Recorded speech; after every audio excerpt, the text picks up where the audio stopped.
Hello student. Accounts में chapter number 4 reconstruction of partnership form, उसका मैं थर्ड पीरियड ले रहा हूं। In this period we continue the next topic of gaining ratio. Normally reconstruction of partnership क्यों होता है, उसका रीजन क्या है, उसके काफी एक्सप्लेनेशन मैं दे चुका हूं पहले। अब what is the meaning of sacrifice ratio and the gaining ratio. Sacrifice ratio मैं एक्सप्लेन कर चुका हूं, आपको समझा चुका हूं। Now we understanding the gaining ratio. Gain का मतलब क्या होता है, किसी के जाने से गेन कैसे होता है। गेनिंग रेशियो दैट मीन्स जो भी पार्टनर्स हमारे साथ में काम करते हैं, अगर उसमें से किसी भी पार्टनर्स की डेथ होती है या अगर वो रिटायर होता है, इन दैट सिचुएशन क्या होता है, वो जाएगा तो उसका जो प्रॉफिट का शेयर है वो रिमेनिंग पार्टनर्स को मिलेगा। तो जो जो रिमेनिंग पार्टनर्स को मिलता है वो ऐसा नहीं कि जो जा रहा है उसका बचा, उसका जो भी शेयर्स है वो दोनों को मिलेगा। वो डिपेंड करता है कि किस पार्टनर ने उसके लिए कितना सेक्रीफाई किया। क्योंकि जब कोई रिटायर पार्टनर जाता है तो बिजनेस में से अपना फंड ले जाता है। दैट मीन्स वो फंड को बेयर कौन करेगा, क्योंकि वो फंड जैसे फंड होगा डाउन हो जाएगा तो वापस से रिक्वायरमेंट होगी, तो वो सेक्रीफाई कौन करेगा। तो याद रखना, उसी पार्टनर्स को उस गेन का, उसका जो रिटायर पार्टनर का हिस्सा या शेयर्स कहेंगे, वो उसे मिलेगा जो पार्टनर्स उस समय एट दैट टाइम सेक्रीफाई करेगा। किसका सेक्रीफाई करेगा, अपने फंड में से सेक्रीफाई करेगा। उस फंड में से उस रिटायर पार्टनर्स को पेमेंट करेगा, उस पार्टनर को ही उस समय गुडविल मिलती है। That means at the time of admission of a new partners, then create the point of sacrificing ratio, and at the time of retirement or death of a partners, then point create is gaining ratio. जैसे कि मैंने पहले भी बताया, that's the chapter number 4 is the basic chapter for the 5 and 6। अब हम देखते हैं gaining ratio. What is the meaning of gain. When there is a change in profit and loss sharing ratio of partners, shares of profit of some partners reduce। क्या लिखा हुआ है, when there is a change in profit sharing. जब भी profit sharing ratio में change आता है तो कुछ पार्टनर्स के प्रॉफिट के शेयर्स में क्या होता है, रिड्यूस, डाउन होता है। And the other partner shares of profit increase, किसी पार्टनर्स का प्रॉफिट इंक्रीज होता है। So some partner shares of profit is higher than the prior one. पहले से जो प्रॉफिट उसे पहले मिलता था उससे कहीं ज्यादा उसे प्रॉफिट मिलने लगे। उस प्रायर वन दैट मीन्स जो ज्यादा होता है, हायर शेयर्स जो उसको एक्सेस मिला। फॉर एग्जाम्पल, किसी पार्टनर्स को पहले 50 रुपीज मिलता था, अब उसमें से एक पार्टनर रिटायर हो गया तो उसे 70 रुपीज मिलने लगा। That means excess amount is 20 rupees. तो 20 rupees that means higher shares of profit is called gaining ratio. इसका फॉर्मूला दिया हुआ है, new shares minus old shares. बिल्कुल सिंपल है। और सैक्रिफाई रेशियो का फॉर्मूला क्या था हमारा, old shares minus new shares. अब हम समय एग्जांपल करते हैं। एग्जाम्पल में ले रहा हूं example number 4, page number 113। Durvil, Gopi and Mukund are partners in a partnership firm. Their profit and loss sharing ratio 1:1:1. That means old ratio. इसे क्या कहेंगे हम, old shares. Old shares, Durvil, Gopi and Mukund. क्या ratio होगा उनका, 1:1:1। जैसे मैंने आपको पहले भी एक्सप्लेन किया, रेशियो ऑलवेज इस तरह से लिखो जिससे कि कंफ्यूजन क्रिएट ना हो। All partners have decided to change the profit sharing ratio. That means decided new shares. New shares 1:2:3, 1/6, 2/6, 3/6। We have old and new ratio, both are given. Then gain ratio. Gain ratio का formula हमें पता ही है, new shares minus old shares. Dhaval, Gopi and Mukund. New shares 1/6, 2/6, 3/6 minus 1/3, 1/3 and 1/3। 3 minus 6/18 is equal to minus 3/18. 6 minus 6/18 is equal to 0/18. 9 minus 6/18 is equal पे ध्यान रखना sign के हिसाब से ही होता है, अगर प्लस आता है दैट मीन्स गेन, अगर माइनस आता है तो loss, that is the gaining ratio.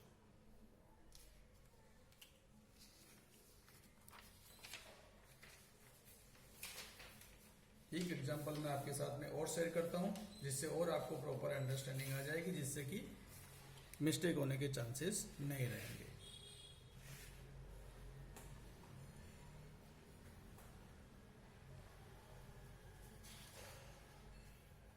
अब मैं ले रहा हूं 6 नंबर, पेज नंबर 115। इसमें दिया है Sagar, Sarita and Palak are partners in a firm sharing 3:3:2, that means old seeds. नाम क्या दिया है? सागर,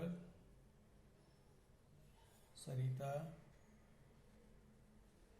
and Palak, 3:3:2।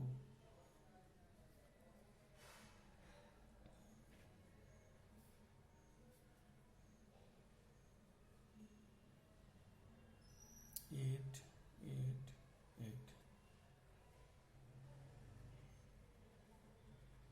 New sets 1, 1, 1, 1/3, 1/3 and 1/3।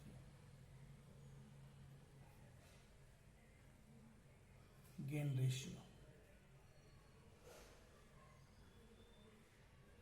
New sets minus old sets.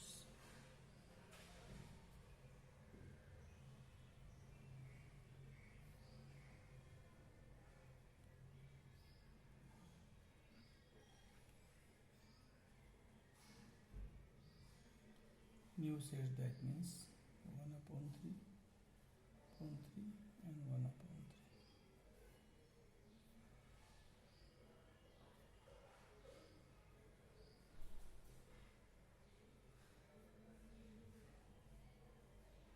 Eight minus 9/24 is equal to minus 1/24. 8 minus 9/24 minus 1/24. 8 minus 2/24. Palak has received gain and Sagar and Sarita receive loss. यहाँ पे ध्यान रखना gain ratio के अंदर अगर माइनस आता है that means loss and plus में आता है तो गेन, और सैक्रिफाई रेशियो में अगर प्लस में आता है तो लॉस, माइनस में आता है तो गेन। तो ये हमारा था फर्स्ट टॉपिक हमारा कंप्लीट हो गया, gaining ratio and the sacrifice ratio. अब मैं आपको नेक्स्ट और मोस्ट इंपोर्टेंट जो टॉपिक है हमारा वो एक्सप्लेन करने जा रहा हूँ, प्रॉपर एक्सप्लेन करना, क्योंकि मैंने आपको बताया कि ये जो एक्सप्लेनेशन आपको 3 चैप्टर में काम आने वाला है। 3 chapter that means chapter number 4, chapter number 5, chapter number 6 that means admission of a new partners and retirement of और डेथ ऑफ ए पार्टनर्स, जिसमें आप सभी में आपको first account prepare also in every examples revaluation account and the second name is profit and loss adjustment account. अभी क्यों बनाते हैं, दैट्स द, जब भी कोई ये जो रीजंस होते हैं, इन रीजंस की वजह से पूरी फर्म को हमें क्या करना पड़ता है, revaluation. Revaluation that means book value having so in the balance sheet and the value compare with the market.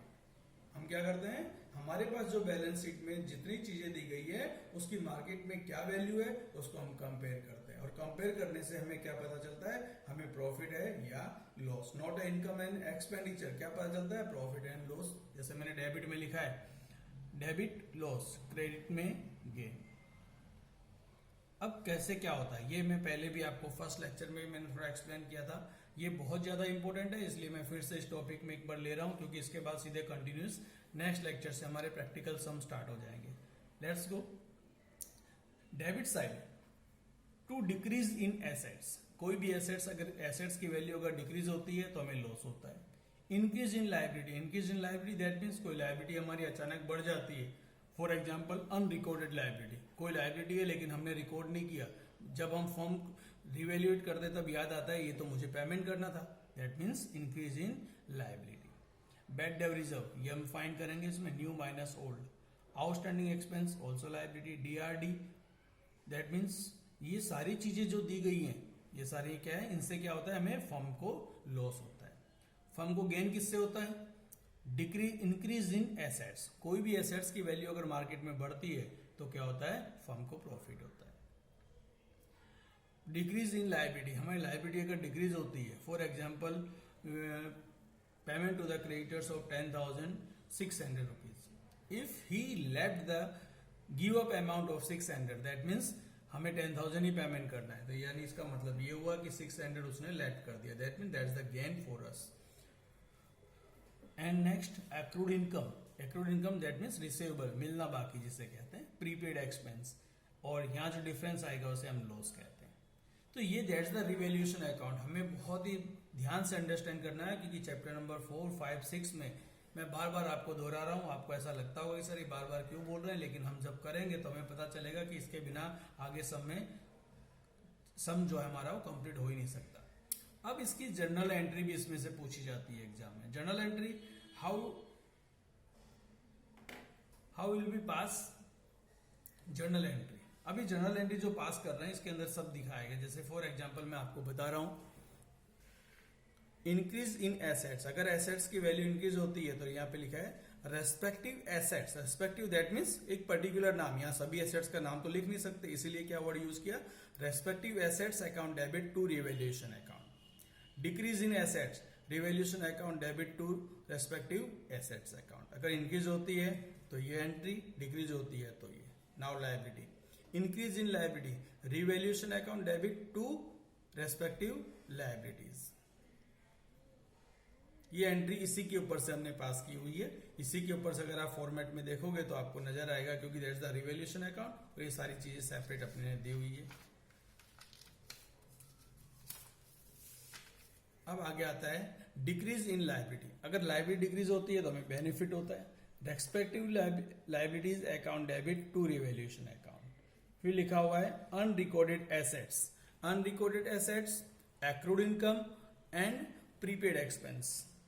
अगर आप सब में दिए हुए हैं तो respective assets account debit, accrued income account debit, prepaid expense account debit to revaluation account.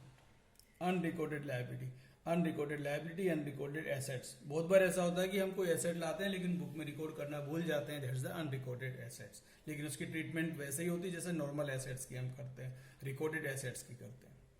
Revaluation account debit to outstanding liability, कोई liability है, पेमेंट करना बाकी है और हमने रिकॉर्ड नहीं किया है तो एट दैट टाइम हमें करना पड़ेगा।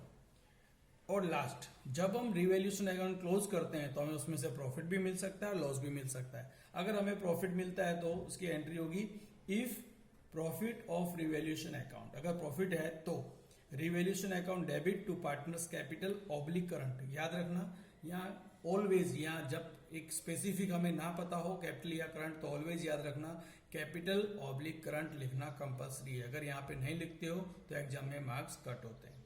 अगर प्रॉफिट होता है तो, और रिवर्स अगर लॉस होता है तो loss of revaluation, partners capital current account debit to revaluation account, बराबर। दैट मींस ये सभी ट्रांजेक्शन की जर्नल एंट्री मैंने आपको एक्सप्लेन की।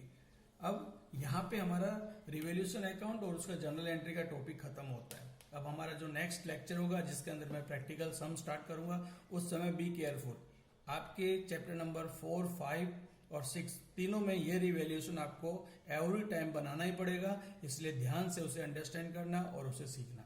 दूसरी चीज, ये जो मैं आपको समझा रहा हूँ, एक्सप्लेन कर रहा हूँ, इसका PDF मैं आपको सेंड कर दूंगा, इसको अपने फुल स्केप में राइट डाउन कर लेना। ओके।